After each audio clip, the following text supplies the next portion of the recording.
Hello. Today we'll be talking about HIPAA breaches and how to handle them. So if this isn't the presentation you're looking for, just click end and you'll go on to the next one. So the quick overview of what we're going to be talking about today, the basics is what is a HIPAA breach? What do we do? There are a bunch of legal requirements that you're supposed to do when you discover a breach.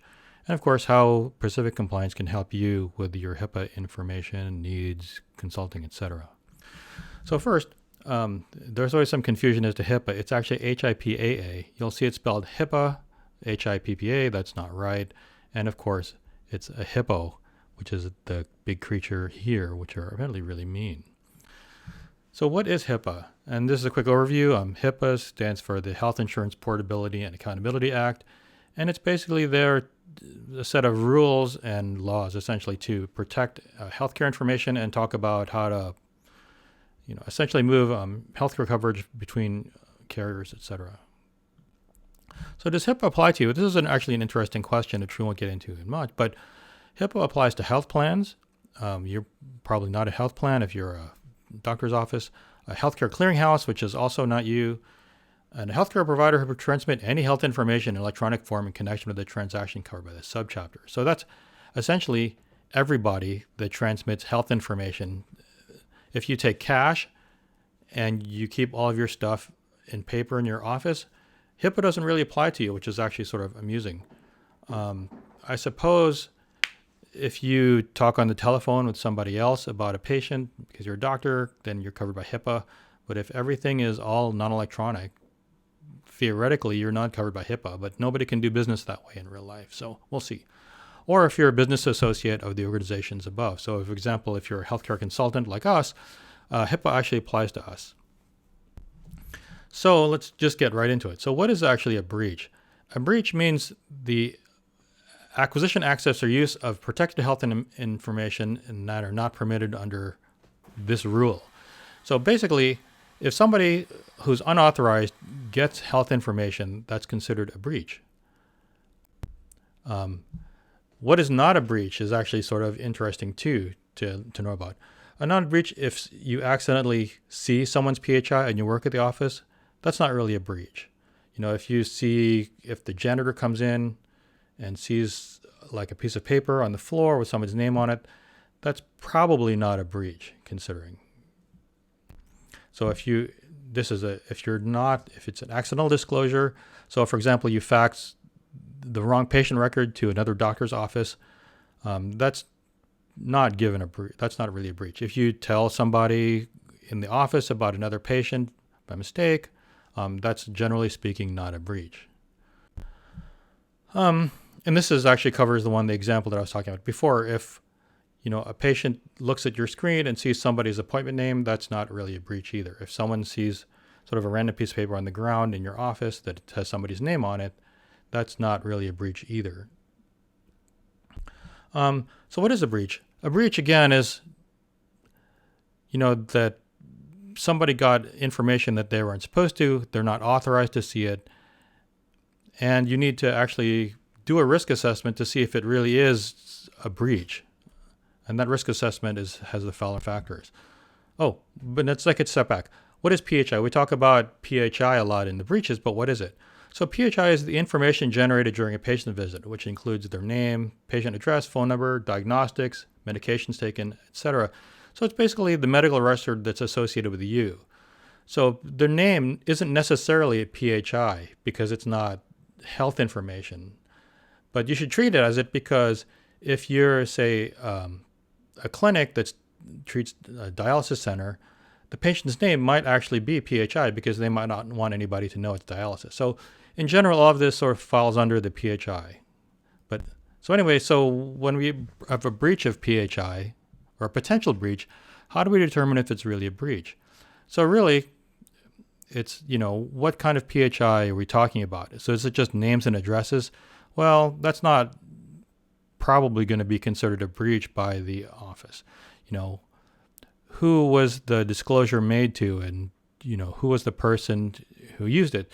So let's say you accidentally mailed a list of names of your customers to the phone company. I don't know why you would do that, but it happens, I guess.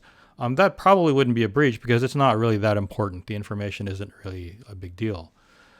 Of course, it depends on the situation. So if the unauthorized person, if the PHI is actually acquired or viewed, if you say, oh, you call them right away and say, can you delete that email because I mailed you the wrong thing, that's generally not a breach because you were able to mitigate it. And again, like I said, the risk to which PHI has been mitigated. So if you send, for example, all of your medical records to somebody by mistake, that would be a breach. But if you sent it and your email system allowed you to delete that mail before somebody received it, that wouldn't really be a breach. So it's always sort of a gray area, and it's a determination that we make to say whether there's actually been a breach or not. Obviously, if all of your medical records are stolen, that's a breach. But again, it's not a 100% thing. So let's take a look and see, because it depends. So just some basic. So here's just a couple of situations that we talk about where breaches. So let's say you have an encrypted laptop, it's got like BitLocker or FileVault on it, and then someone steals it from your car. Is that a breach? Well, probably not, because there's no really good way to break into your laptop to find that information. So if it's just randomly stolen, it probably won't be considered a breach, although it might be reportable. The staff didn't shred your patient files before putting the dumpster. Yeah, that's probably a bad thing, and that would be considered a HIPAA breach because you're essentially throwing unprotected medical information into the public realm. So someone broke into your office and stole all your computers, and all those computers were encrypted.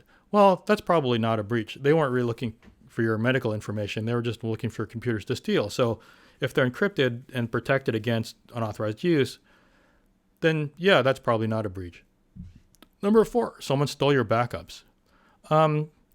Yeah, that's generally going to be considered a breach because they targeted your backups directly, which means they're probably looking for health information. That's sort of a strange thing to do. And the backups weren't encrypted. So that would be considered a breach, and now it's going to be sort of exciting to deal with, and we'll get to later.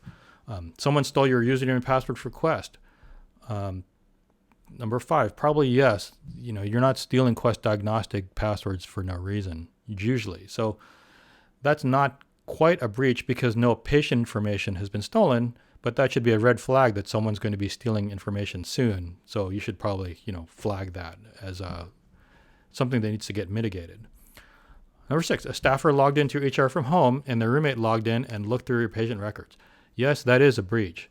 The roommate's not authorized to see PHI.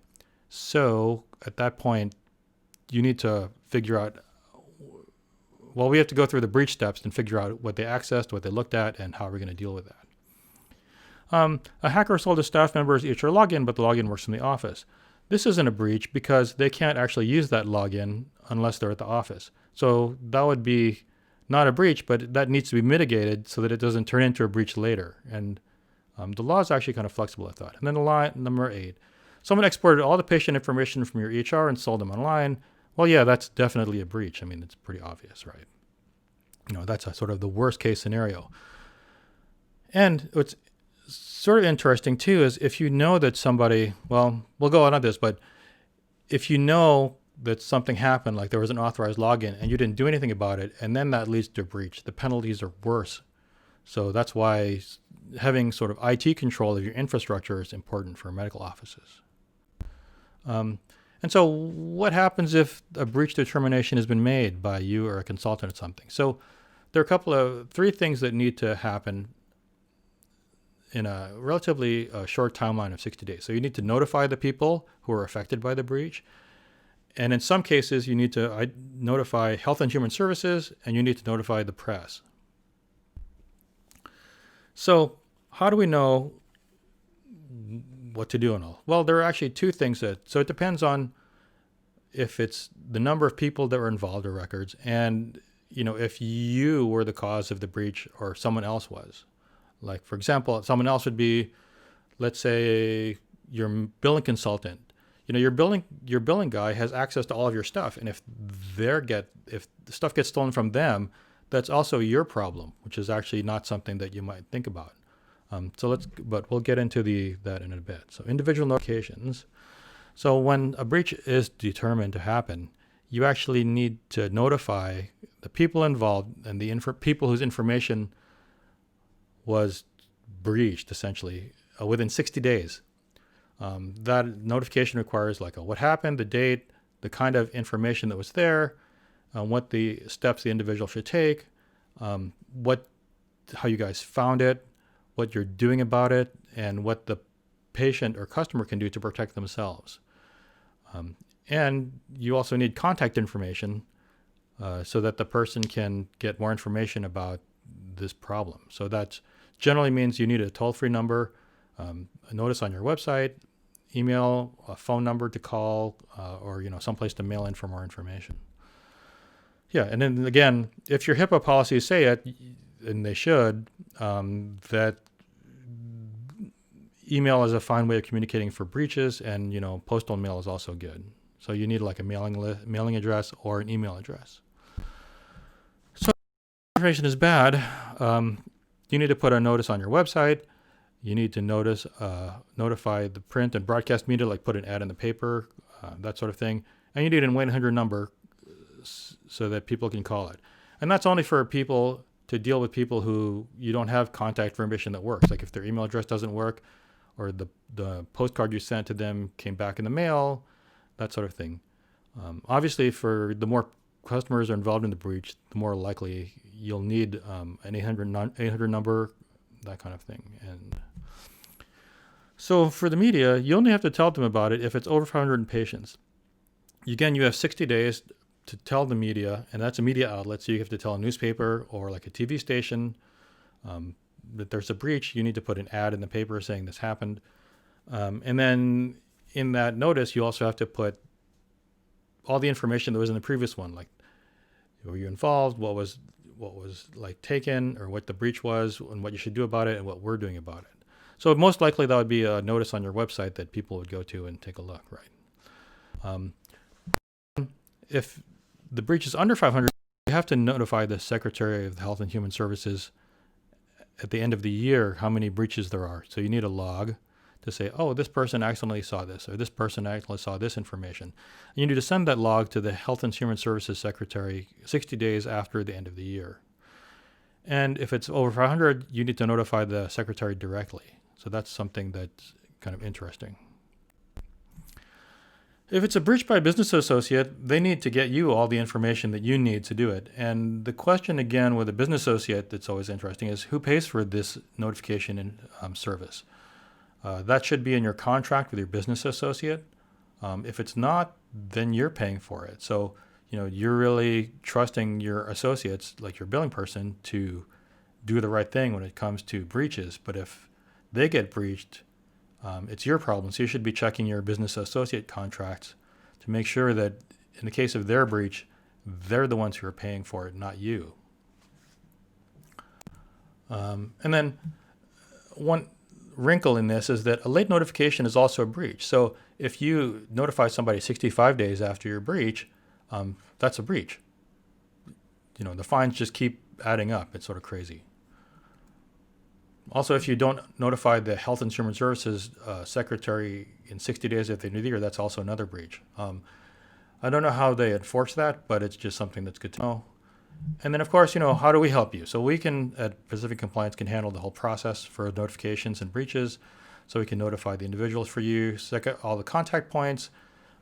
We can come up with, figure out the breach scope, how many records, what was accessed, and, to set up mitigations and remedies for that. But of course, to handle a breach is never to have a breach in the first place, which means training, consulting, making sure your IT and stuff is up to date, and making sure everybody just understands the basics of handling PHI. It's pretty simple, right? Don't leave your patient information around. Generally, don't talk to other people about your patients. And if you have computers and stuff like that, they really should be locked down and encrypted and password protected and all that good stuff. Our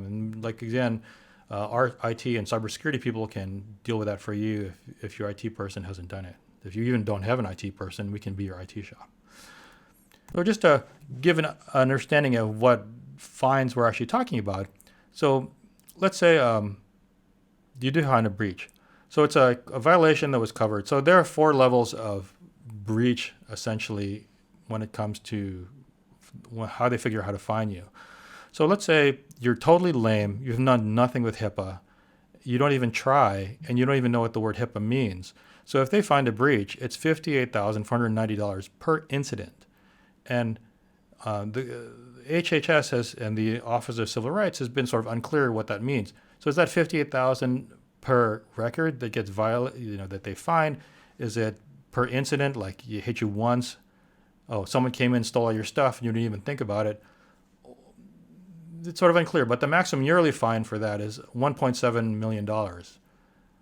And, which is actually quite a large amount of money, and that's the same for everybody. So the simple one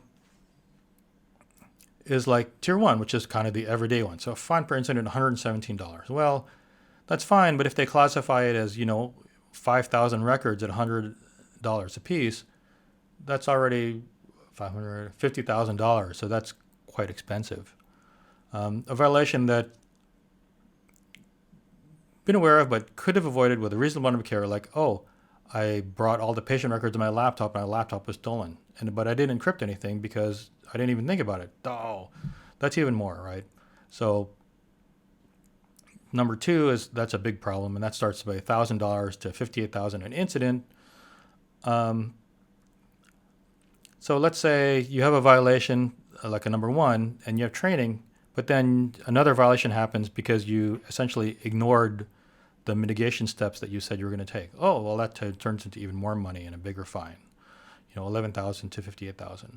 And then, of course, like I said, if you don't even bother with any of this HIPAA stuff, and that's not even the first time, if you don't even bother with this HIPAA stuff and a problem happens, they can hit you with a $58,000 fine right there just to start, and then it just keeps, adding up.